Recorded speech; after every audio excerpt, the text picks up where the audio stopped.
இவர் சொல்றாரு வெஜிடேரியன் சாப்பாடு சாப்பிட்டேன், நான் ஆமக்கறிக்கு அதெல்லாம் சொல்ல மாட்டேன். சரி, சாப்பிட்டல, அதுல உப்பு இருந்ததா?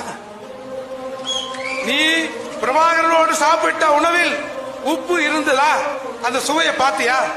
அப்படி பார்த்திருந்தீனா பிரபாகரனை பார்த்துட்டு நீ எப்படி ராஜபக்சேவை பார்த்த? எப்படாது பிரபாகரனையும் பார்த்த, ராஜபக்சேயும் பார்த்த. ஓ, உப்பு போட்டு திங்கல போலுது, அதனாலதான் பிரபாகரனுக்கு துரோகம் பண்ணியும் ஈழத்தமிழர் அழியணும்னு நினைச்சியோ? இந்தியாவில், குறிப்பா தமிழகத்தில் இந்தியாவில் 3 பேர் ஈழத்தமிழர் போராட்டம் முடிவுக்கு வர வேண்டும், மேதகு பிரபாகரன் இறக்க வேண்டும் என்று 3 பேர் நினைத்தார்கள். அந்த 3வரில் ஒருவர் கருணாநிதி. மத்த 2 பேர் யாரா? இன்னமும் தேடுறான். அவனா இருப்பானா அப்படின்னு இன்னமும் தேடிக்கொண்டிருக்கிறோம். அதையெல்லாம் போய் முதல்ல தேடுங்கடா. அதை விட்டுட்டு துரோகி கூட இருந்து கொண்டு இந்த மாதிரி